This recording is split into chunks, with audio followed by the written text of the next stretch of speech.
Welcome to lecture number 1 of C++ programming. ये lecture series हमारे पास C++ प्रोग्रामिंग को सीखने के लिए है। C++ प्रोग्रामिंग को सीखने के लिए सबसे पहले हमें कुछ इम्पोर्टेंट डेफिनेशंस के बारे में सीखना होगा। अब वो इम्पोर्टेंट डेफिनेशंस कौन सी हैं, उनमें से सबसे पहले हमने डिस्कस करना है जी कंप्यूटर को।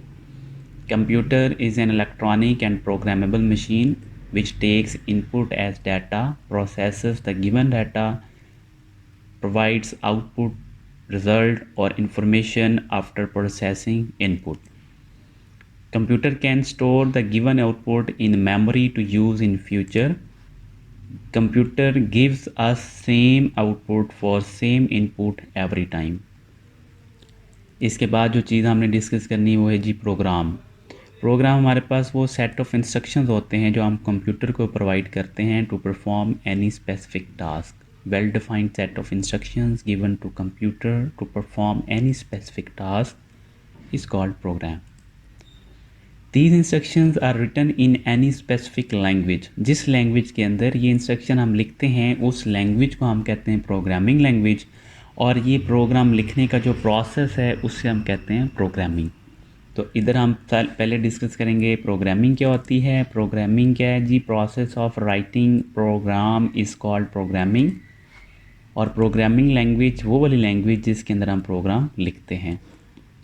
अब प्रोग्रामिंग लैंग्वेज की एग्जांपल्स हमारे पास बी लैंग्वेज है, सी लैंग्वेज है, C++ हो सकती है या जावास्क्रिप्ट हो सकता है। इस लेक्चर सीरीज़ के अंदर जो चीज़ हमने सीखनी है वो है जी C++ प्रोग्रामिंग लैंग्वेज। मज़ीद हमने कुछ टर्म्स देखनी है जिसके अंदर लो लेवल लैंग्वेज है। ये वो वाली लैंग्वेज होती है जो कि कंप्यूटर के नज़दीक तरीन होती है। इस लैंग्वेज को कंप्यूटर डायरेक्टली अंडरस्टैंड कर सकता है। इसलिए इसकी डेफिनेशन अगर देखते हैं तो हम लिखते हैं जी a language understood by computer directly but human indirectly is called low level language. Computer understands only binary language. Binary means वो वाली लैंग्वेज जिसके अंदर सिर्फ 2 नंबर्स होते हैं। A language which consists of only 2 digits, 0 and 1 is called binary language. This is also called machine language.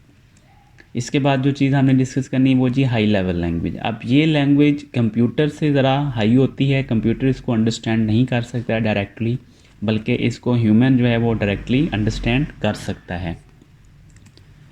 A language that is not understood by computer directly but directly by the human is called high level language. To make it understood by the computer, we need to translate this language into a binary language or low level language. और इस काम के लिए हमें computer के अंदर एक software install करना पड़ता है। उस सॉफ्टवेयर को हम कंपाइलर कहते हैं। अब इसको एक डायग्राम की मदद से सीखते हैं। वो डायग्राम क्या है हमारे पास जी? देखें, यहाँ हमारे पास हाई लेवल लैंग्वेज है, वो हम कंपाइलर को प्रोवाइड करते हैं। कंपाइलर उसको प्रोसेस करता है और प्रोसेस करने के बाद लो लेवल लैंग्वेज में कन्वर्ट कर देता है।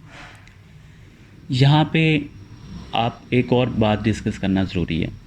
वो वाला प्रोग्राम जो हम हाई लेवल लैंग्वेज में लिखते हैं उसको हम कहते हैं सोर्स कोड, और कंपाइलर जब सोर्स कोड को प्रोसेस करने के बाद हमें लो लेवल लैंग्वेज में आउटपुट प्रोवाइड करता है तो उस आउटपुट को हम कहते हैं ऑब्जेक्ट कोड। तो यहाँ पे सोर्स कोड क्या है जी? Input given to compiler is called source code. And object code क्या है जी? Output provided by compiler is called object code. इसी चीज़ को डायग्राम की मदद से देखते हैं तो सोर्स कोड हम प्रोवाइड करते हैं कंपाइलर को, कंपाइलर हमें आउटपुट देता है एज ऑब्जेक्ट कोड। अब ये ऑब्जेक्ट कोड मशीन लैंग्वेज में होगा 0-1 की फॉर्म में। ये थी जी इम्पोर्टेंट डेफिनेशंस और टर्म्स आज के लेक्चर के बारे में, और आगे 1 या 2 लेक्चर छोटे छोटे हम थ्योरी के डिस्कस करेंगे ऐसे इंपॉर्टेंट टर्म्स के बारे में, फिर हम प्रैक्टिकल वर्क अपना स्टार्ट कर देंगे। Thank you very much for watching. Stay connected for further videos.